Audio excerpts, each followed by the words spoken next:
It's a Wednesday.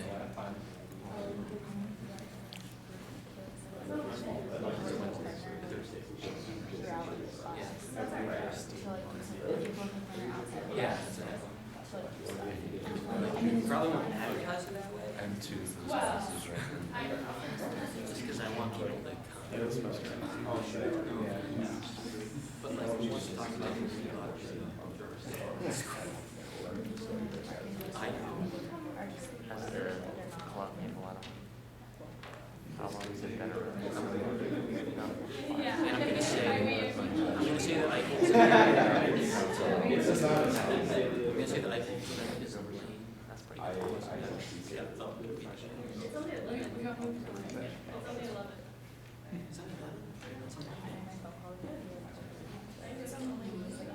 But the one email. The one that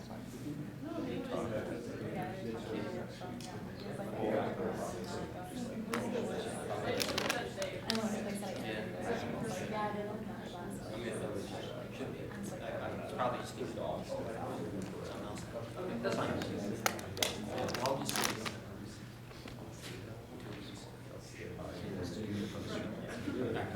I'll be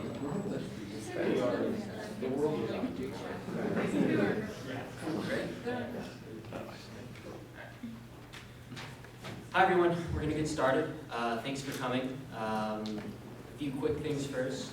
Our next event is Hans Eichholz from Liberty Fund. That will be in 2 weeks on November the 11th, back over in lane 124, because we don't have enough class over there. And then keep an eye out if you're interested in running for practice officer. You just have to be a paid member of practice, and he's not a senior. So if you're interested and have questions, ask any of the officers. We're happy to talk about that. Keep an eye for those emails. That we'll likely have first we'll have an informational meeting, just about what the roles do, and talk to you about the election process, and then we'll actually have the election where you just give a brief little speech and then we fight over you guys. That's the housekeeping stuff. I want to introduce our speaker, Nicolas. Nick is the Deputy Director of the Thomas A. Rowe Institute for Economic Policy Studies and Herbert and Joyce Morgan Fellow in Energy and Environmental Policy at the Heritage Foundation. Nick's an economist and he focuses on energy, environmental, and regulatory issues, and he studies and writes about energy supplies, prices, and other economic effects of environmental policies and regulations, including climate change legislation, energy efficiency mandates, and energy subsidies. Nick also covers coal, oil, natural gas, nuclear gas, and renewable energy policy, and articulates the benefits of free market environmentalism. Nick has testified before House and Senate committees. He has been published and quoted in major newspapers such as the Wall Street Journal and the New York Times. His radio and television appearances include CNN, Fox News, MSNBC, and National Public Radio. He is a prolific contributor to the Energy and Environment section of the Daily Signal and Heritage's multimedia news organization. And before joining Heritage in 2007, Nick was an associate at the Charles G. Koch Charitable Foundation, immersing himself for a year in market-based management programming. He received his master's degree in economics from George Mason University. He holds a bachelor's degree in economics, finance, and political science from Albright College in Reading, Pennsylvania. Nick was born and he grew up in Quakertown, Pennsylvania, but currently resides in Washington, D.C. So without any further delay, Nicolas.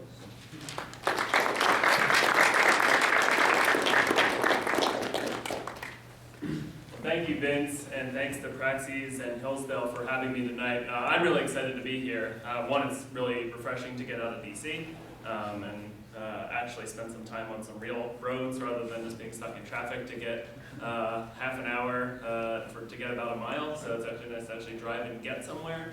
And I've long admired Hillsdale. A lot of my close friends are Hillsdale alumnus, and my mom actually gives to Hillsdale. I didn't even go here, and she doesn't give to the institutions that I actually went to.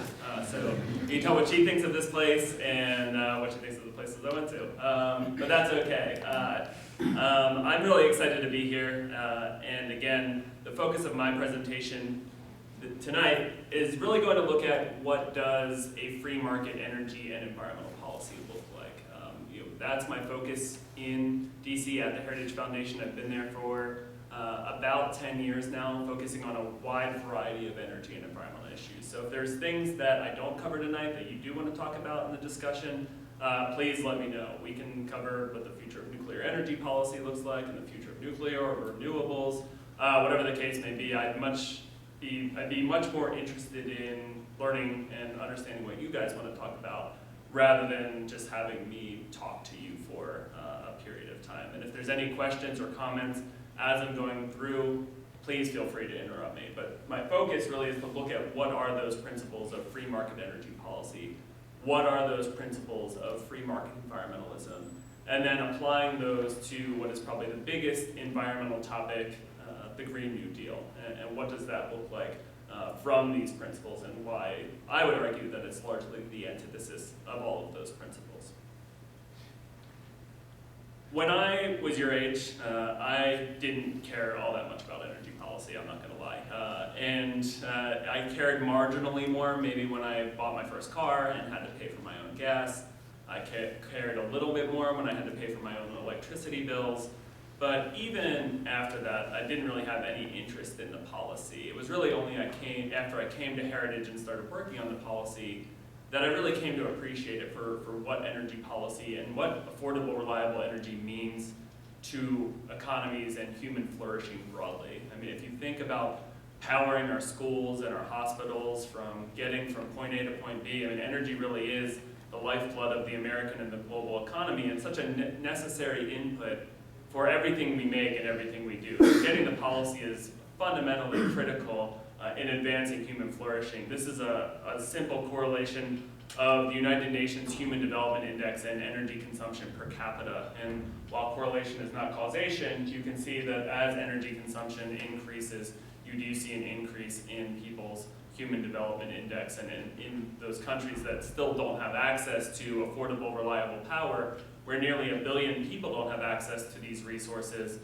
they're still trapped in poverty. And there's actually more interesting studies as of late that have shown that there's causality between energy consumption and economic growth. And so there's not just correlation studies being done anymore, or simple correlations. There's actually some causalities of what human consumption of energy means for economic well-being. When I think about energy policy and the work that I do at Heritage, my work tends to fall in 3 different buckets. The first is eliminating cronyism and corporate welfare in energy. We at Heritage are not pro or against any one energy source or technology. I think there's a lot of people that think the right is somewhat supportive of coal, oil, natural gas, and nuclear, and the left needs to be supportive of renewables. And it creates this political dichotomy where we are pro-market. We want to see markets work well, and markets don't work well when the government intervenes through the numerous mechanisms that they do. There's a wide variety of policies that subsidize coal, that subsidize oil and natural gas, that subsidize nuclear, and that subsidize renewables and electric vehicles. And there's a number of problems with these policies. Fundamentally, them being that they trap resources in unproductive places. I can think of one good example that you may have heard of from the Obama stimulus program called Solyndra, which was a solar manufacturer that got a $535 million loan guarantee, taxpayer-backed loan, to start this solar startup in California. And it went belly up. So you not only have the taxpayer resources that are lost from this project, but there was also $1.1 billion of private investment that was sunk into this project. And most of that money wasn't sunk into this project until after the Department of Energy announced that it qualified for the loan guarantee. And so you have a huge, huge opportunity cost where those resources, that $1.1 billion, can't be invested into other technologies or other innovative ideas, whether it being in the energy landscape or not. So these policies create a huge opportunity cost because when the government presses its thumbs on the scales of investment, it artificially reduces the risk of these projects, and therefore projects are determined really on their political rate of return, not so much on their economic rate of return. The other problem with these policies is a lot of times they're subsidizing companies who simply don't need help from the federal government. If you look at oil subsidies, for instance, or subsidies that Google has taken advantage of, or Amazon to build renewables. These are companies that can make investments with their own money. They certainly don't need help from Washington. And so if you're not subsidizing economically uncompetitive technologies and projects, you are essentially padding the bottom lines of projects where people would have made those investments otherwise.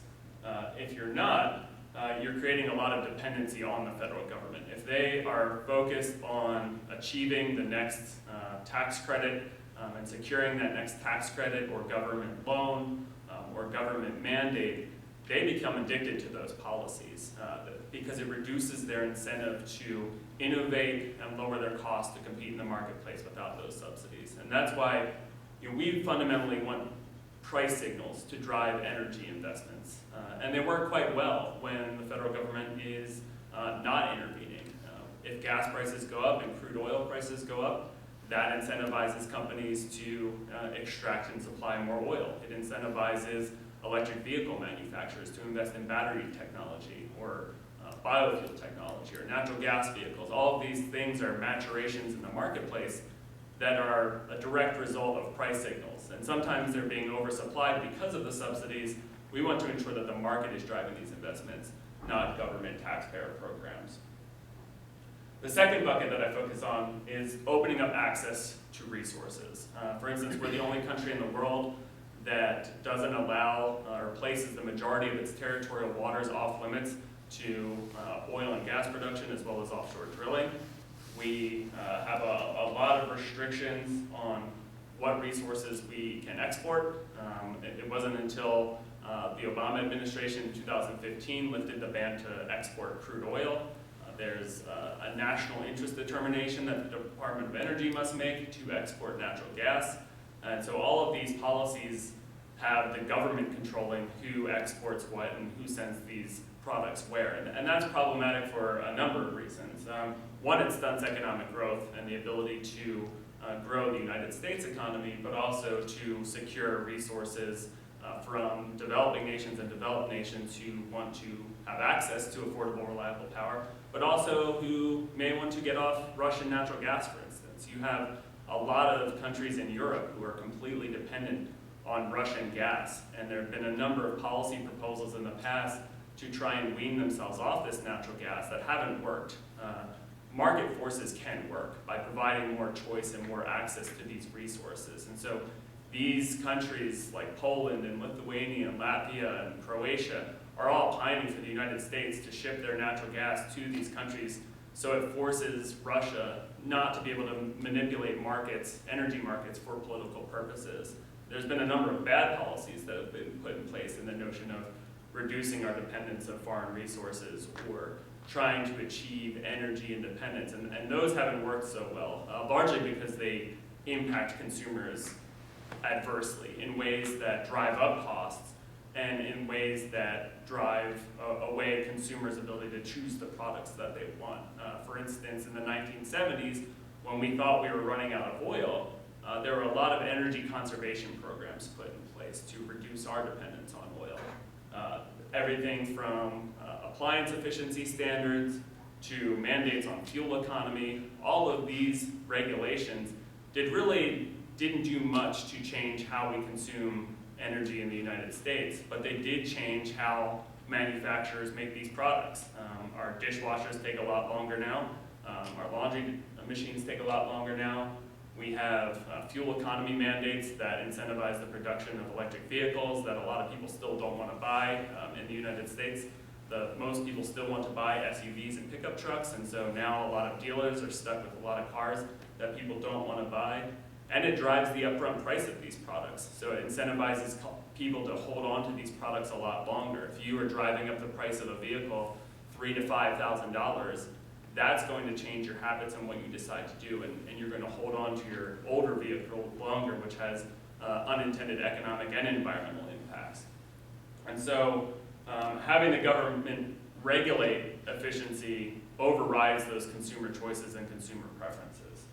And the last thing, the third bucket I would mention, is really reducing those regulatory barriers for all energy sources and technologies. There's a lot of regulations that simply stunt the development of renewable technologies, that stunt the development of nuclear technologies, where you're seeing higher and higher compliance costs, you're seeing longer and longer environmental reviews and permitting processes for these projects. You're seeing more of these projects held up in litigation, which has been disproportionately harmful to renewable projects. The Chamber of Commerce has a website called Project No Project, and it is all dedicated to energy projects that have been held up for one reason or another in regulatory red tape. And out of the 340 some projects, almost half of them are renewable projects. And so this disproportionately harms those projects that have razor thin margins and are smaller projects and can't wait for years and years to get through these environmental reviews and permitting processes. That's not to say we shouldn't have any environmental review and permitting process, but it hasn't been focused on, are these projects safe? What are the right outcomes that we want here? It's really been about outputs, and I'll get to that a little bit later. Shifting gears, what does free market environmentalism look like? I think a lot of people in the free market community, whether you're in a conservative or a libertarian community, don't really do a good job of talking about what are the principles that drive environmental stewardship. For me, I think the central hallmark is private property rights. There was an economist who actually went to Hillsdale, Pete Leeson, who wrote in an op-ed that nobody washes a rental car because you don't take care of what you don't own. And that's generally true kind of across the board when it comes to environmental stewardship. That's why people are much likely to throw trash out of their car on the side of the road or litter in a public park than they are in their own backyard, because those assets are assets for you, they're not liabilities. And when you don't have private property rights, you have the tragedy of commons, where there's overfishing and overharvesting. We've seen that time and time again in the United States and really around the world. If you think about a lot of the major environmental problems that we have in the United States and around the world, a lot of them are lacking private property rights, whether it's ocean plastics, whether it's the Amazon rainforest, whether it's pollution in China. All of these are in part a lack of enforced private property rights. And that's not to say all of these environmental solutions are to privatize the ocean, for instance, although Pete Leeson, the same economist, wrote a paper on privatizing the ocean, so you know where he's coming from, which is an interesting paper to read, whether you agree with it or disagree with it. But it does help, and it's helped solve a lot of environmental problems here in the United States. We, for instance, had 10 million bison roaming the United States and North America in 1800. In 1870, it was still about 1 million. In 1880, it was less than 1,000. And Recreation Magazine at the time wrote that these were essentially small fortunes walking around without an owner. And so if I wasn't going to shoot it and kill it, you were going to shoot it and kill it, or you were going to shoot it and kill it. It was just first come, first serve. It wasn't until the population got down to below 1,000 that someone said, hey, if we kill these last 1,000, that small fortune walking around is going to be gone forever. And so a group of philanthropists and private property owners came together to regrow the bison population in the United States to a point where it was almost extinct. And now it's above 250,000 in the United States alone and flourishing around the world. That's just one small example of where having those private property rights incentivizing conservation can work quite effectively. The second point that I will mention is creating positive incentives, not perverse ones. A lot of our environmental policies tend to create perverse incentives, most notably the Endangered Species Act. If you are a landowner and you found out that you have a new discovery of oil underneath your property or gold, the value of your property increases tremendously. If you are a timber harvester and you find an endangered species on your property or even endangered species habitat on your property, the value of that production essentially drops to zero. It's why in the United States with endangered species, it's led to this shoot, shovel, and shut up strategy for landowners, which is pretty crass, but it's actually been true. Because people don't want to deal with the endangered species. They don't want to lose that economic activity. So rather than tell the regulators, whether it be at the state level or the federal level, about the endangered species and the habitat, they'd rather kill it and not deal with the problem. That doesn't result in a good environmental outcome. I think if we value saving environmental species as a society, we need to ensure that we're compensating landowners and private property owners for those regulatory takings. And that leads to an economically efficient outcome, that the landowner gets paid for their lost economic opportunity, and you save and conserve the species and the habitat. You see similar positive incentives with invasive species. Invasive species is a problem really all over the United States. In the Great Lakes, it's a problem. In Washington, D.C., it's a problem with these fish called snakeheads, which are really disgusting, nasty fish. They actually can live up to 4 days without water. So they get out of the water and they literally wriggle to other lakes and rivers and streams and just take them over, and they have no known natural predators. So it's a huge problem. And they're also just really gross, but they're supposed to be tasty, for what it's worth, which might be part of the solution. In Florida, it's also a problem with lionfish. And so the Department of Florida's Fish and Wildlife Service said that, hey, we've got an idea that could actually result in reducing the invasive species that has no known natural predator in those areas, which is destroying other fish populations, destroying habitats, diving and hunting for lobsters is also a big thing in Florida. They're called these spiny lobsters. They're big, they're delicious, they're permitted, so you can only get a few per year. The Florida Fish and Wildlife Service said, hey, while you're down there diving, because you can't just trap them with cages, you actually have to use nets, and you have to go down there and actually trap them with long poles, essentially. While you're down there, if you kill an extra 10 lionfish, we'll give you an additional permit for a spiny lobster. And so now all these divers are incentivized to go down there, get an extra permit, reduce the invasive species, and now they're actually selling that invasive species, the lionfish, to restaurants in Florida because it's also pretty delicious, as it turns out. And so you have a positive cooperation between the state regulator, the divers who are diving for recreation, but also because they like lobsters, and the restaurateurs in Florida to use this invasive species and turn it into something economically valuable. Those are the types of incentives that we want to create with environmental policy. That's not always easy.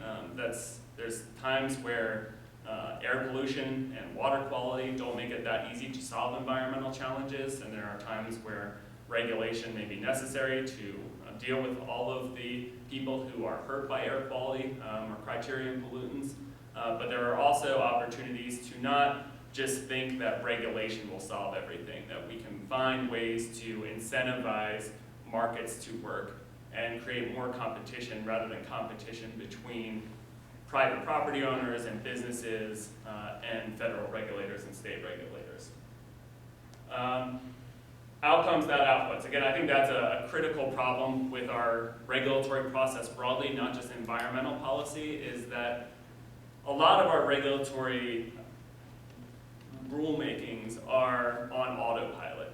Every 3 or every 5 years, they implement a more stringent regulation without fully processing the costs and benefits. And so if you have a regulation for air quality that has increasingly high compliance costs and diminishing marginal returns in terms of environmental benefits, the regulators won't necessarily say, we don't think this is worth it, that the environmental benefits aren't worth all of the economic costs. Instead, a lot of the regulators are incentivized to churn out regulation after regulation, whether it's good policy or not, because they are promoted after they do a certain amount of regulations, or their pay determines on how many they crank out. And so the incentives are really on the outputs of the regulations, not the outcomes of how we want to best achieve a certain environmental outcome, whether it's in a reduction of a criterion pollutant or better water quality, something of that magnitude. So fundamentally shifting how we think about regulatory policy from a public policy standpoint, both at the federal level and at the state level, I think would really help achieve better environmental gains at a much lower cost. And then the last thing I would mention is unintended consequences. This is something we see with energy and environmental policy really all the time. I point to the ethanol standard because that's one that was implemented during the Bush administration, again at a time when we thought we were needed to reduce our dependence on foreign sources, that we were running out of oil, and we've heard imminent cries of resource exhaustion for a very long time. Basically every single president has said that we were going to run out of oil by a certain date, and it hasn't come true. But that said, policies have been predicated on this notion that we are going to run out of oil. So the Bush administration put in this place in the Energy Policy Act of 2005, the Renewable Fuel Standard, better known as the ethanol mandate, that forces refineries to blend ethanol into our fuel supply. Again, this was championed by both Republicans and Democrats, and here we are 14 years later, and there's a whole collection of people who think it's bad policy, both economically and environmentally. It drives up fuel prices because ethanol is less energy dense than oil. It drives up food prices because farmers are now diverting more food to fuel, so you're paying more at the grocery store as corn prices have gone up, soybean prices have gone up. You've seen massive amounts of land conversion, so not only is that an environmental cost, but you're taking away opportunities to produce other crops, specifically to grow corn and soybeans for the biofuels mandate. And you have a lot of anti-hunger organizations against the policy because it's driven up food prices in developing countries. And all of this being said, you have a wide range of constituencies against this policy now. Everybody from free market organizations like the Heritage Foundation, you have anti-hunger organizations, there are environmental organizations like the Natural Resources Defense Council and Stewardship for Earth. All of these organizations don't like the policy. There's even a number of organizations in the Midwest that don't like the policy because if you are raising cattle or chickens or turkeys, corn is a staple input for these products, so it's driving up their prices. So it's not even helping everybody in the Midwest.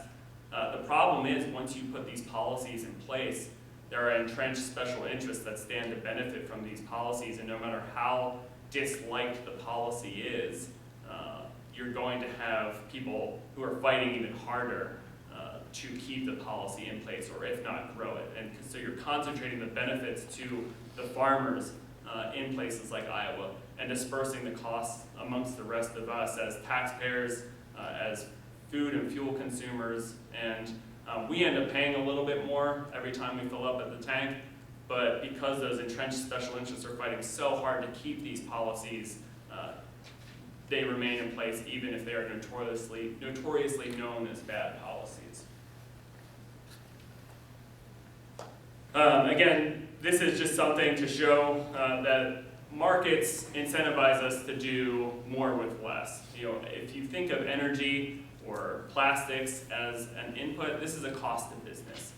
So they're incentivized to do more with less. And again, this is just a simple correlation on the graph to the left there that looks at the Heritage Foundation's Index for Economic Freedom and the Yale's Environmental Performance Index, showing that countries with a stronger environmental score also have a higher score with the Heritage Foundation's Index of Economic Freedom, thinking about right policies with regards to regulation and tax freedom and government spending. Again, correlation is not causation, but at the same time, I think it's an interesting point to show. Same with energy consumption per dollar of GDP. If you look at the United States, I think people generally think that we are consuming more and more energy and becoming inefficient. That's not true. We have seen more market-driven efficiencies, again, because these are cost to businesses and they are cost to consumers. So people understand that energy is a cost. They are going to conserve energy when it makes economic sense for them to do so. And again, we don't need mandates or regulations to incentivize efficiency. The energy consumption per dollar of GDP was dropping well before we had any type of energy efficiency mandate or regulation in place. There's a lot of data on even just individual appliances improving their energy conservation without any mandate in place, whether it's a refrigerator or a light bulb